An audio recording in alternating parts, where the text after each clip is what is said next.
Hello and welcome. My name is Zafar Iqbal, and you are watching the Mojo Story. It was the first time since elections took place in Jammu and Kashmir and uh, Umar Abdullah became the chief minister that Prime Minister Modi and the chief minister shared a stage in Srinagar. It was an important infrastructure project that was being inaugurated by Prime Minister Modi, the Z-Morh tunnel at Sonmarg. While Prime Minister Modi spoke about the importance of infrastructure and Jammu and Kashmir being the crown of the country, Umar Abdullah also pointed out at the important phrase of Dil se duri and Dilli se duri. Remember when that all party meeting took place in Delhi a couple of years ago? That time, Prime Minister Modi had, in fact, said that it's time to end that Dil se duri and Dilli se duri. While Chief Minister Omar Abdullah spoke about that, he reminded Prime Minister Modi about the promise of statehood. He said that the timeline that was set was the delimitation elections, and he also said that elections were conducted in a free and fair atmosphere. And elections, as a result of those elections, Omar Abdullah came to power, but he reminded the Prime Minister about the statehood. The important uh, thing that is that Umar Abdullah told the Prime Minister that people are looking forward with a lot of anticipation and hope that statehood will be restored for Jammu and Kashmir, as was the promise made. To get a sense of the situation, we're joined by an eminent panel from Srinagar. We're joined by Abid Wani, who's a National Conference spokesperson. We're also joined by Dr. Abhijit Jasrotia, who's a BJP spokesperson. Welcome to Mojo Story, Abid Saab and Dr. Abhijit Jasrotia. Abid Saab, if I may come to you, the opposition was quick to hit out at the Chief Minister and the National Conference, saying that he did not mention the word of Article 370. He only spoke about statehood. He could have been more assertive as far as Article 370 is concerned, and that was the major plan with which National Conference came to power. Well, Zafar Saab, it seems very surreal to me when people who have stayed in alliance with the BJP were not that assertive at that time when the GST was implemented, overriding the Section 3 of the state constitution then. Rather taking us to a path where the Article 370 was completely abrogated. In that capacity, I can say whatever Chief Minister did on the stage with the Prime Minister was part of defining cooperative federalism, and that is the responsibility of every chief minister, not just Umar Abdullah. Any chief minister had been in his place, he would have done the same, and that's what he reflected there. He reflected the will of the people. We needed to remind the honorable prime minister on a platform that restoration of statehood is a promise that was made by the prime minister himself on every platform, even in the Parliament of India. So I don't think that there is any cozying up with the BJP. We can't be natural allies, that's for sure. But yes, to define cooperative federalism, every chief minister is duty bound to follow that moral, legal, and political obligation. Right. National Conference is not cozying up to BJP, and we can't be natural partners. Dr. Jasrotia, what is the sense that you get? The two cannot be natural partners, but they can be partners if there is a situation that arises like that. See, there's nothing like the naturality of the things. What I would like to say is that day one when we started in Jammu and Kashmir, day one state where the things were started from this that the report card of 5 6 years was given by Honorable LG. We talked about the GDP also. We talked about how banks have improved right from the losses of 1,000 crores, so they are giving 1,000 crores of profits. And we were talking about the recruitment also, 42,000 recruitment we talked, and full-fledged recruitments, which really mean jobs with salaries, not those 500 rupees of daily wage jobs. So that all we gave 560, and how things have improved drastically from past 3 decades to this 5 6 years, because that terrorism incidents have gone down by 70%. No more that stone age is there, and everything has been near about we have brought to normalcy. And what we really anticipated was just that Omar Saab is going to carry this thing to a positive note, and those pre-87 era is going to be returned back to the Kashmir, and things are going to be normal. That is what we have promised to the people of Jammu and Kashmir. We have delivered also, and really we want Omar Abdullah also to take the things like that only. Talking about having a natural ally with them or not, it's not like allying with them. We are a central government. We have to take every state or every UT on board with us, because finally what is required, everybody needs progress. And when we are talking about 2047 in developed India, then things are not only precise up to Delhi or few BJP ruled state. It is to be, every state is to be brought on board for all this. That only we can have a developed India, and everybody has to be a part of this. And Omar Saab is there to say the same thing. And to be very frank, it is not that today he's talking something positive about our Prime Minister, and I'm going to talk about Omar Abdullah. I have already said, and many times I have said, that unlike the most of the snollygoster, opportunistic politicians, he dares to say certain things. Like when he talked about EVM, he was not, Rahul Gandhi was not at all cozy when he talked about the EVM. So he really had the guts to talk a spade, no problem in that. So that is what, and in case if we really really want that Jammu and Kashmir should progress, and like it's a crown of India, it should really be a crown of India, then both of the center and Omar Abdullah government has to come across, and things have to be improved now. Because we have done enough and we have invested a lot in Jammu and Kashmir. We don't want people to suffer, because people have seen enough bloodshed in Jammu and Kashmir. Problem with any party or whatever has happened, I'm not going to enter into those things, but 1.5 lakh graves are there in Kashmir, and that all due to certain wrong things which were done in the past. And obviously, we are having a neighbor like Pakistan, though people call it Pakistan. I always got it on Pakistan. So that's the only problem. But really, and the thing is also this, that even the central government has delivered. Like you see, there were just only one tunnel, which was known as Nehru Tunnel, and that was also made by Britishers. After that, there was not even a single tunnel made in for past 60, 70 years. Just only one they started with Nashi Tunnel, but again, we completed that tunnel. More than 1 dozen of tunnels, or 80% of those are completed, and Right. 40% are yeah. Yes, we saw those photographs, Umar Abdullah, just before Prime Minister's visit at the tunnel, reviewing the arrangements. And he, in fact, posted some photographs on the Twitter, which were retweeted by the Prime Minister. And there was an exchange between the two. Let us first hear what Umar Abdullah exactly said on the stage when the Prime Minister inaugurated the tunnel, before we can go across to Abid Wani. Let's first hear Umar Abdullah. कामयाबी हासिल करने के बाद अंतर्राष्ट्रीय योग दिवस पे आपने श्रीनगर में प्रोग्राम किया था। उस प्रोग्राम के दौरान आपने कुछ बातें लोगों से की, और उन बातों के बुनियाद पे लोग जो हैं वो आपकी बातों पे और ज्यादा यकीन करना शुरू कर गए हैं। आपने 3 बहुत अहम बातें अपनी तकरीर में उस दौरान की। आपने कहा कि दिल की दूरी और दिल्ली से दूरी, इन दोनों चीजों को मिटाने पे आप लगे हुए हैं, और वाकई आपके काम से ये साबित होता है। 15 दिन के अंदर अंदर जम्मू कश्मीर को लेके ये आपका दूसरा प्रोग्राम है। इससे पहले जम्मू को रेल डिवीजन से आपने नवाजा और उस प्रोग्राम में आपने शिरकत की, और आज खुद आप सोनमर्ग आए हैं इस टनल का इफ्तिदा करने के लिए।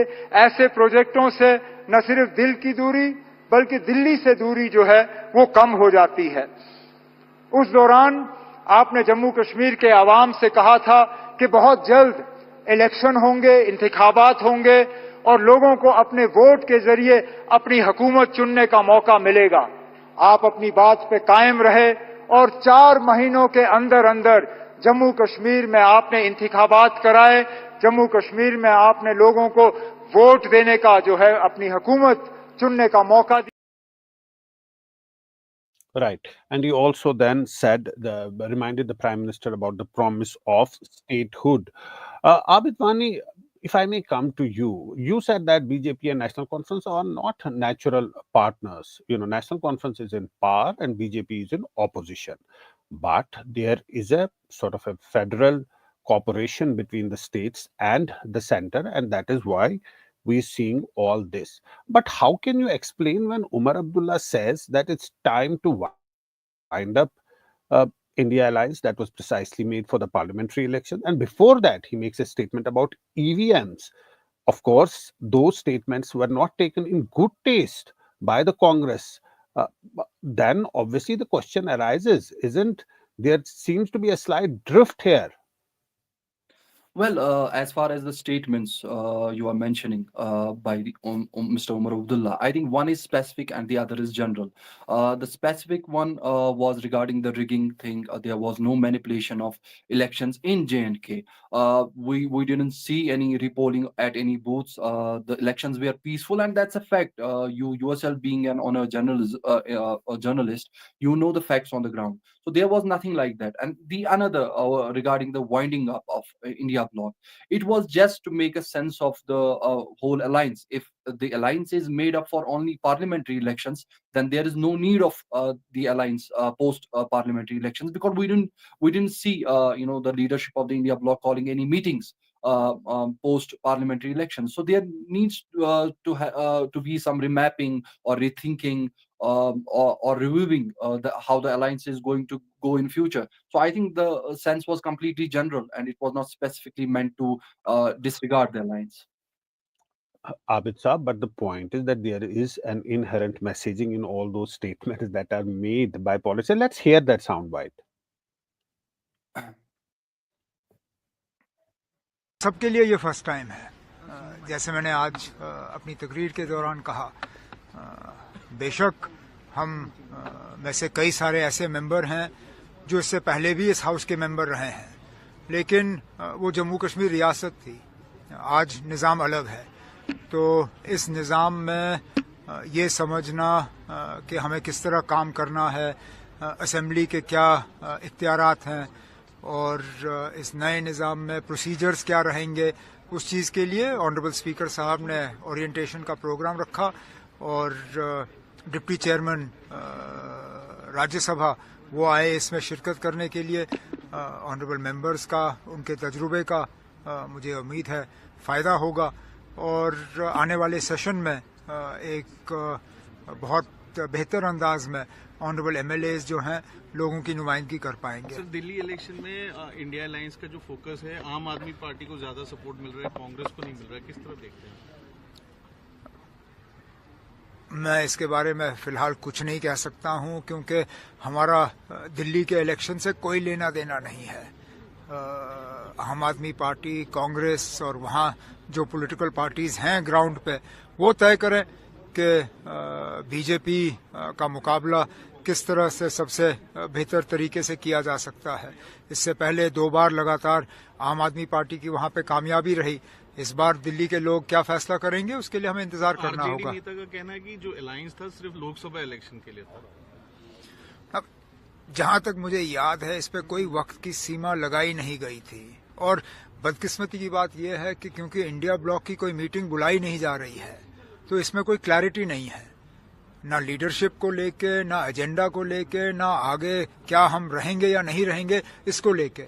शायद दिल्ली के इंतखाबात हो जाएं, उसके बाद अच्छा ये होगा कि इंडिया ब्लॉक के तमाम जो हिस्सेदार हैं उनको बुलाया जाए और इस पर क्लैरिटी हो। अगर ये सिर्फ पार्लियामेंट इलेक्शंस के लिए था, इसको वाइंड अप करिए, फिर हम अपना काम अलग से करेंगे। अगर पार्लियामेंट इलेक्शन के बाद ये असेंबली के लिए भी है, तो फिर हमें मिलकर काम करना होगा। Seems to have lost faith in India Alliance, Abidwani. Well, it's not about loss of faith or loss, but definitely lack of coordination between the alliance partners. That's all I can say about it. And evidently, it's very much evident in front of all of us that there hasn't been any meeting called by the leadership since the parliamentary elections took place. So there needs to be some rethinking on or reviewing how the alliance goes forward. That's all I can say on it. Right. Dr. Abhijit Jasrotia, if I may ask you, you spoke about all the infrastructure projects, the tunnel, the railway division, Jammu railway division, the Z-Morh tunnel, and now there will be another rail line inauguration from the Jammu Katra Srinagar rail link. So obviously these are massive infrastructure projects, but there is an underlying political sentiment which is about statehood. Now all the parties are united in their stand that Jammu and Kashmir cannot remain a union territory for all times to come. There has to be a statehood, and Prime Minister and the Home Minister have said and promised that that statehood should be granted and will be granted to Jammu and Kashmir. But there's still no timeline, no clarity. What Umar Abdullah was saying, that his MLAs, his people, he are asking him that when will that happen? So obviously, don't you think that there should be some sort of a progress on that count also? Because two phases are already over, the delimitation has happened, the elections have taken place, and now it's the third and the final state phase. See, when you talk about the statehood or things like that, so already promised by even Honorable Prime Minister also and Honorable Home Minister also. Things are there. Time frame, obviously, I can't say anything about the time, but the statehood is going to be there. The only problem is there that from past 30 years, when the things really got derailed in Jammu and Kashmir, at that time we were a state, and unified command was headed by certain people over there. So where was the real problem in that? There was some problem. Unified command meetings were led by the chief minister. They were headed by the chief Yeah, minister. yeah. That I is why I'm covered saying that. unified command meetings. Yeah, yeah. That is why I'm saying the unified command was headed by those people who were not able to handle the state. That was the only reason that we have to really bring this state to this level of duty. That was the only reason that the surgery was required to be done on a patient which was really sick and ill. So Now a are you patient was in saying that? ICU. Are No, it you has came. saying It's a that? healthy patient. Are you saying that, sorry to intervene, that the unified command meetings which used to take place where top officials, security officials of police or paramilitary forces at the army, I remember, they all used to have those unified command meetings, and they used to be led by the chief minister. There was a problem in leading those unified command meetings by different chief ministers at different points in time. That is what led the conversion of Jammu and Kashmir state into a union territory. Yeah, I will just qualify my statement with a simple example. You know, you just if somebody, a patient is suffering in a district hospital, you try to move him to any like many SORA or other institutes, and in case the SORA of doctors fail, then you move him to AIMS or PGI, it's a sort of institute. So same was the problem with Jammu and Kashmir. It was in AIMS. Now the patient has improved, and I think statehood will come back. No problem in that. Right.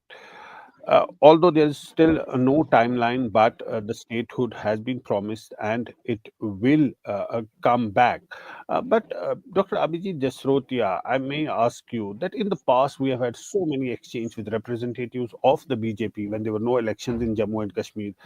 And at that time, it said that the regional parties, the national conference, are a part of the problem, not a part of the solution. How come they are so okay to deal with now? You don't think they are a part of problem anymore? You think that they are in fact a part of the solution, and it's time for the center, the BJP and the national conference to look ahead into the future and think about taking Jammu and Kashmir to the road of progress and prosperity?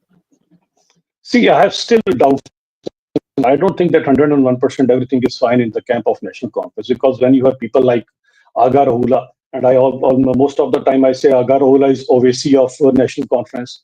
He's really a problem, because after even seeing 1.5 lakh graves, if say Aga Rahula wants to talk like OVC, he wants to talk about the Wahhabism, he wants to talk about the fanatic side of the things, then that is going to be a problem for everybody over there, because Kashmir has seen enough of bloodshed. One more OVC in Jammu and Kashmir, I think that is going to add to the problem. This Omar Abdullah National Conference has to see that what Aga Rahula is saying and why he's saying such sort of statement. When you can yourself see the backbone of Kashmir is tourism. Everybody is depending on tourism, and if you try to correlate tourism and cultural of Jammu and Kashmir, that is going to be a big problem. Because I can tell you, in past 5, 10, or 20 years, enough of bloodbath we have seen in Jammu and Kashmir. There are people who were having huge loans of their hotels which they have taken. Now most of those people have repaid their loans. They are taking loans for the new hotels. Everything is going on really on the right track. G20 like events are there. 2.5 crore tourists visited over here, and their Aga Rahula, alias OVC of National Conference, will talk about cultural invasion. So this is obnoxious, rather bizarre, I'll say. Abid Wani, the question of Aga Ruhullah, we saw those dramatic visuals of Aga Ruhullah leading, in fact, students, mostly students, just outside the chief minister's house. They were asking for uh, a change in the reservation policy of Jammu and Kashmir. They say it's lopsided, it does not favor the open merit candidates. And then there was a meeting with the CM. Although he says that that was a promise made by the National Conference before the election, and he was there to remind the leadership about that promise, and the students met with the chief minister. But it is not so simple. He's the MP, he represents Srinagar, and he went took the students there. There is a inbuilt messaging there, and also he's been making statements. How do you see that situation developing? Do you think that he is a spoil sport in the way that National Conference would want to conduct its affairs with the center? Look, Zafar Saab, honestly, Rola Mehdi Saab is a very reverent leader in the party and within the people. But definitely, he's not going to, give us course correction, how the party will work or how the party is going to function.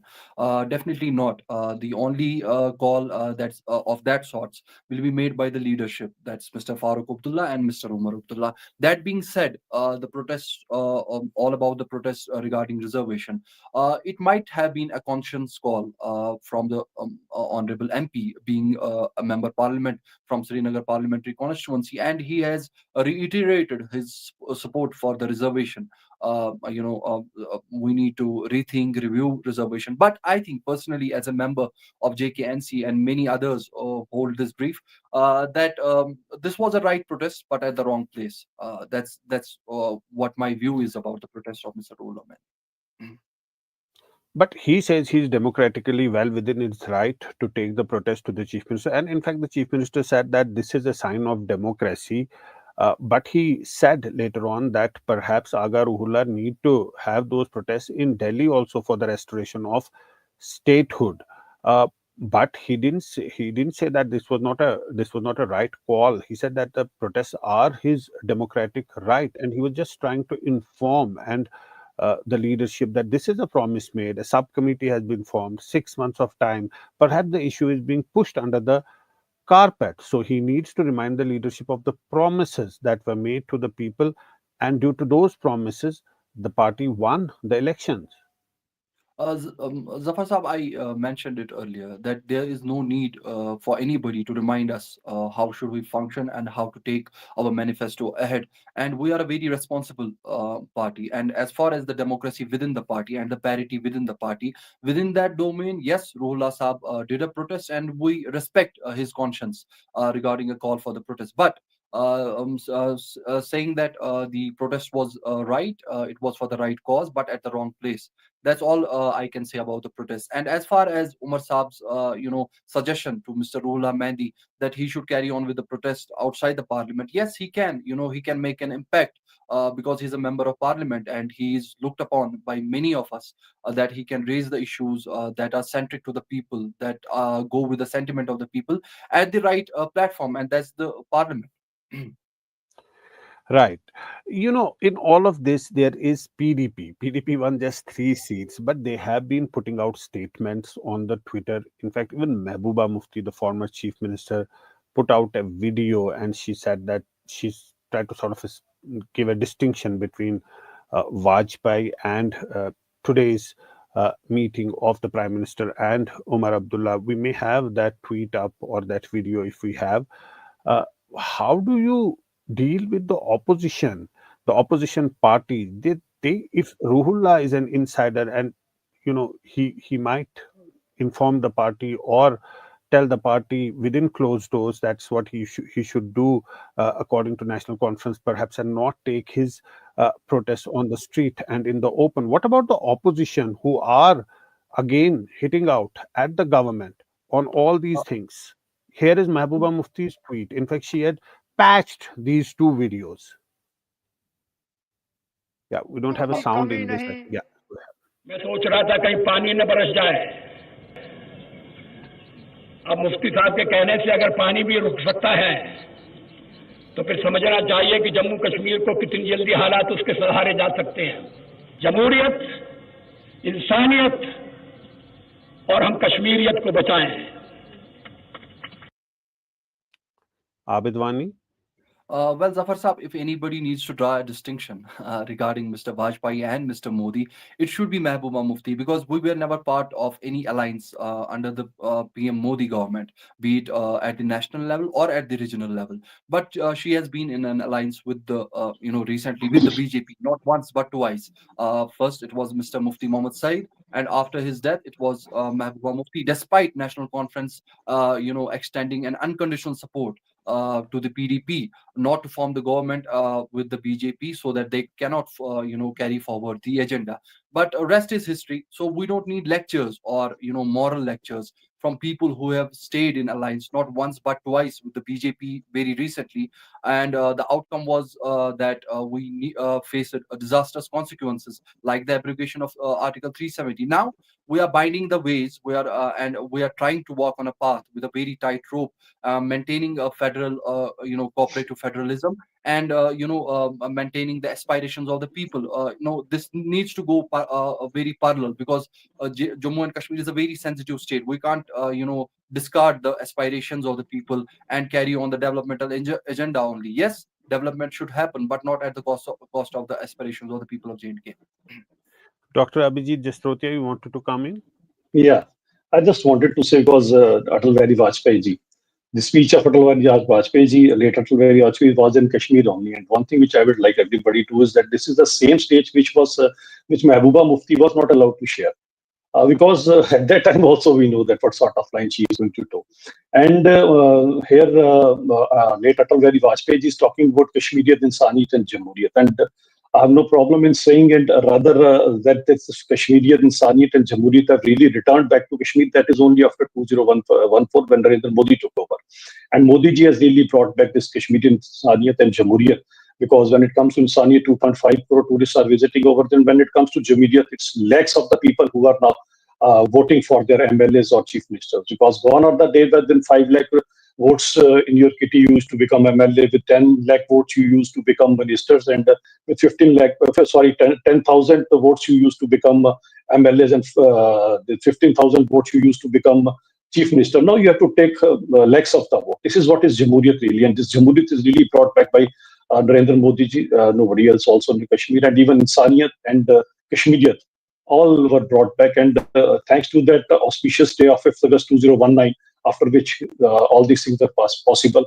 And thanks to a leader like Narendra Modi, who's there, because things have improved to a large extent in Kashmir, because 70% decline of terrorism incidents is there, and no more Stone Age, which most of the leaders still prefer in Kashmir. Right. Dr. Abhijit Jastrotia, but the National Conference spokesperson says that two things should go simultaneously in parallel: the development and the big infrastructure projects. At the same time, the aspirations of the people should also be looked into. One cannot be done at the cost of the other. Yeah, certain side effect of their obviously agar rulas will always be going to be there in national conference, but you cannot be present at two places at the same time. Like morning you spend in Wahhabism camp, and by evening you come to Sufis camp. So you cannot be present in both the places at the same time. So they have to choose their lines now. Okay. Abid Wani, you know, what the BJP spokesperson is saying is that there is a drastic change. There are huge number of tourists that are coming to Jammu and Kashmir now. And it's all made possible after the move of August 5, 2019, when a big change was made, a big move was made, and that is what has made an impact on the ground. We are seeing all these developments taking place as a result of this. And this is actually the introduction of Insaniyat, Jamhuriyat, and Kashmiriyat in true sense. Well, Zafar Saab, then the BJP spokesperson is here, abandoning the legacy of Mr. Vajpayee. We all know how Mr. Vajpayee, used to treat Jammu and Kashmir. He always went by heart, not just by, just mere words. He always respected the aspirational part of the Kashmiris. You have seen the initiatives under his governance, be it the Agra summit, where we reached very close in resolving the Kashmir issue. But yes, there needs a lot to be done in that aspect. When Mr. Abhijit says that post 2019 we have seen new dawn of democracy, I'm very sorry to say that the day which seems auspicious to BJP is a very sad day, in political history of Jammu and Kashmir. That's 5th August 2019.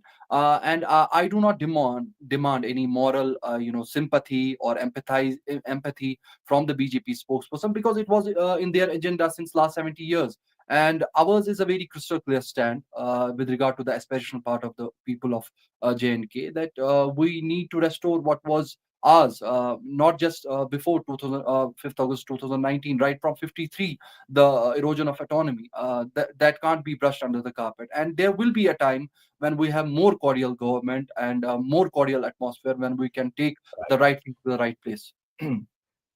We'll have to leave it here. We started our discussion with an important infrastructure project that's been inaugurated by the Prime Minister. And of course, there are many more in the pipeline, but there are political aspirations also of people and the promises that have been made. But thanks so much, Abid Wani from the National Conference, Dr. Abhijit Jasrotia from the BJP. Thanks so much for joining us, and thanks to our viewers for watching the Mojo Story. Thank you, Professor. It's great to see you here. Thank you for watching our work. If you haven't subscribed yet, don't forget to click the bell icon and subscribe to Mojo Story and support independent, robust journalism.